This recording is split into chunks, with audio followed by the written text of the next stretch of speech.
Shalom, salam sejahtera buat kita semua. Perkenalkan, nama saya Eleven Philip Sialoho dengan NIM H1B120043, jurusan Ilmu Politik Fakultas Hukum Universitas Jambi. Di mana video ini saya buat untuk menjawab ujian akhir semester mata kuliah Pemikiran Partai Politik. Soal nomor 1. Jelaskan apa yang dimaksud dengan pemikiran politik. Jelaskan pula relevansi pemikiran politik dipelajari sebagai ilmu pengetahuan. Pemikiran politik adalah ide atau gagasan tentang perwujudan masyarakat, bangsa, dan negara, sistem politik ideal yang dicita-citakan, serta pencapaiannya. Ide atau gagasan tentang sistem politik ideal diperlukan sebagai pedoman penentu arah perilaku politik seseorang, sekelompok orang atau elit politik, masyarakat, bangsa, dan negara. Ide atau gagasan tentang masyarakat, bangsa, dan negara ideal tersebut tidak hanya dalam bidang politik, melainkan meliputi hampir seluruh segi kehidupan manusia. Tentu relevansi pemikiran politik dan ilmu pengetahuan adalah pemikiran politik yang merupakan bagian dari ilmu sosial memiliki objek kajian-kajian di dalamnya. Kegiatan sosial ataupun politik yang berhubungan dengan masyarakat yang saling mempengaruhi di dalamnya. Nomor 2. Jelaskan latar belakang timbulnya pemikiran politik Indonesia. Jelaskan pula hubungan pemikiran politik dengan kekuasaan politik. Munculnya pemikiran politik di Indonesia dilatar belakangi oleh bangkitnya nasionalisme modern tahun 1990-an. Secara nyata diawali munculnya sekelompok kecil mahasiswa dan cendekiawan muda yang memandang dunia modern sebagai tantangan terhadap masyarakatnya. Para mahasiswa dan cendekiawan muda yang kebanyakan dari mereka yang telah belajar di luar negeri. Kemudian setelah di Indonesia, mereka membawa ideologi-ideologi yang mereka alami di luar negeri tersebut. Minat terhadap persoalan-persoalan politik menjadikan mereka sangat intens mendiskusikannya. Bahkan berkembang menjadi pemikiran kritis yang sistematis tentang nasib bangsa dan negaranya. Karena para mahasiswa dan cendekiawannya mengidentifikasi dan mempromosikan dirinya sebagai calon pemimpin masa depan, tahap perkembangan pemikiran-pemikiran kritis yang sistematis ini pada akhirnya menjadi pemikiran yang jelas dan tegas tentang kemerdekaan Indonesia, serta secara terbaik untuk mencapainya. Langkah konkret yang dilakukan adalah dicetuskannya tujuan dan cita-cita yang dimaksud. Contohnya Sumpah Pemuda 28 Oktober 1928. Tentunya hal tersebut tidak lepas dari kondisi politik pada saat itu. Setelah lahirnya pemikiran partai politik, para mahasiswa dan cendekiawan mulai berorientasi pada kekuasaan politik, yaitu ingin melepaskan diri dari pemerintahan kolonial pada saat itu dan segera memproklamirkan kemerdekaan Indonesia.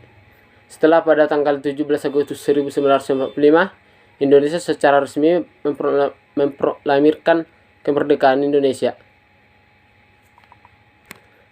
Kendala yang dihadapi dalam rangka mewujudkan pemikiran partai politik sesuai dengan tujuan negara. Pemegang kekuasaan yang masih belum mempunyai pengalaman dalam memegang kemudi sistem politik, seperti penentuan ideologi yang sesuai dengan cocok dan karakter bangsa. Dari hal tersebut, tentunya hubungan antara pemikir dengan pemegang kuasa politik sangat diperlukan. Yang ketiga, jelaskan apa saja pemikiran politik yang bertentangan dengan nasionalisme ala Soekarno dan siapa saja tokoh-tokohnya. Pemikiran politik yang bertentangan dengan nasionalisme ala Soekarno adalah kapitalisme dan imperialisme barat. Soekarno menyatukan tiga kekuatan politik, yaitu nasionalisme, agama, dan komunisme, atau disebut juga sebagai Nasakom. Konsep ini berlaku di Indonesia pada tahun 1959. Gagasan Nasakom sebenarnya sudah dipikirkan oleh Soekarno sejak tahun 1927, sebelum kemerdekaan Indonesia. Soekarno menulis rangkaian artikel yang berjudul Nasionalisme, Islamisme, dan Marxisme dalam majalah Indonesia Muda. Kemudian tahun 1956, ia menyampaikan gagasan ini.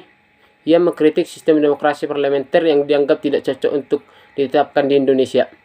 Menurutnya ialah demokrasi parlementer melindungi sistem kapitalisme sebab parlemen dikuasai oleh kaum berjuis sehingga menurutnya sistem ini tidak bisa memakmurkan rakyat.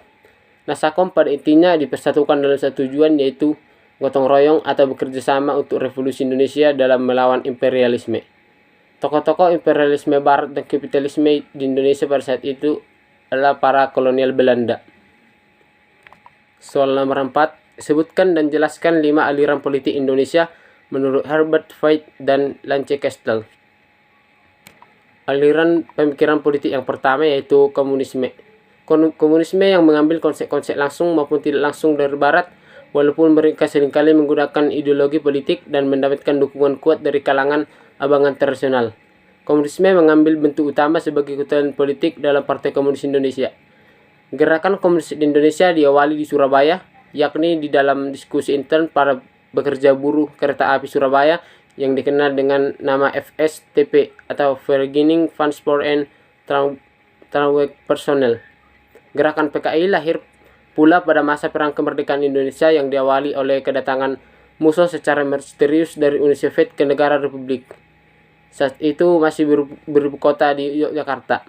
Sama seperti Soekarno dan tokoh pergerakan lain, musuh berpidato dengan lantang di Yogyakarta dengan kepercayaannya yang murni komunisme. Di sana ia juga mendidik calon pemimpin PKI seperti DN Adit Musso dan pendukungnya kemudian menuju ke Madiun.